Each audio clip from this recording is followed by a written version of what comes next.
য'ত আমাৰ শক্তি নাই তাতে আমি নেখেলো গতিকে যিমান সিটত আমাৰ শক্তি আছে কিমান সিটত আমি প্ৰতিদ্বন্দ্বিতা কৰিম বিটিসি ইলেকশनावहाय मोनफ्रोमबो जे समस्थियावहायनो बिजेपि निफ्राय जेनेखि केन्डिडेट महरै गसंहोनो थाखाय थियारि खालामबोबाय थानायखौ जोङो नुनो मोनदोंमोन नाथाय नैबे समखिनियावहाय मोनसे बाथ्रा डक्टर हिमन्त बिश्व शर्मानि बाथ्रा खुगानिफ्राय बुंनायखौ जोङो खोनानो मोनदों जे जेरावनाखि बिजेपिआ देरहानो थाखाय सुबिदा दङ बा खाबु दङ बैबायदि जायगायावसो फसंगोन होननानै बुंदों जेरावनाखि माने नुहुरखाथारनाय बा नुखाथारनाय बिजेपिआ जे जायगायाव जे समस्थियाव केन्डिडेट होयोब्ला देरहागोन बे जायगायाव होथारगोनखि होथारगोन नैबेबायदि आरो बेखिनियावहाय रावजोंबो एलायन्स जानायाव गैया हारसिङै सिंगोलैनो गेलेगोन बे बाथ्राखौ बुंदों निस्सय बिथांमोननि गेजेरावहाय नैबे मोनसे साननाया जानांगौ जेरैब्लाबो देग्लायहाय जे बिटिसि इलेक्शननि गेजेरजोंहाय किं मेकार जानो साननाय बिथांमोननि जेथुनाखि थांखि बिथांखियाव दङ जानांगौ जिहेतु सरकार हिसाबै बिथांमोनखौ हारसिङै सरकार दानो हायाब्लाबो बिजेपिआ जिहेतु बिथांमोनखौ लाफायाब्लानो खुनु रावबो सरकार दानो हायि बायदि रिजनेल पार्टिफोरा नैबेबायदि बिथांमोना टारगेट लादों जानांगौ हायोब्लाथ' 100% बिथांमोना सिंगलै सरकार दानोखौ नाजागासिनो दंखायो बा नाजाथाबगासिनो दङ नाथाय बे मोनसे साननाय जिहेतु दासिमावहाय बिजेपिआ माने माखासेखिनि जायगायाव साग्लोबसारनो हायाखै गाव हारसिङै सरकार दानो हानायसेबां सक्तिबो फैया जानो हागौ नैबेबायदि मोनसे साननायबो दङ जायनि थाखाय जेरैब्लाबो माने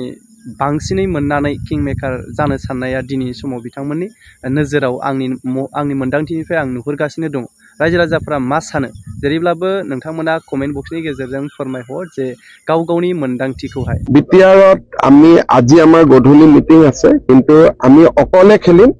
কিন্তু আমি যিমান সিটত আমি পাৰো সিমান সিটতহে খেলিম আমি যতে ততে নেখেলো য'ত আমাৰ শক্তি নাই তাতে আমি নেখেলো গতিকে যিমান সিটত আমাৰ শক্তি আছে কিমান সিটত আমি প্ৰতিদ্বন্দ্বিতা কৰিম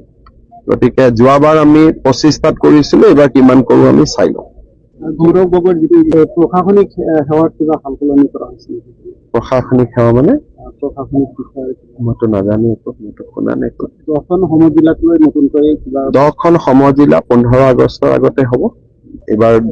আৰু 10খন সমজিলাত 15 আগষ্টত পতাকা উঠিব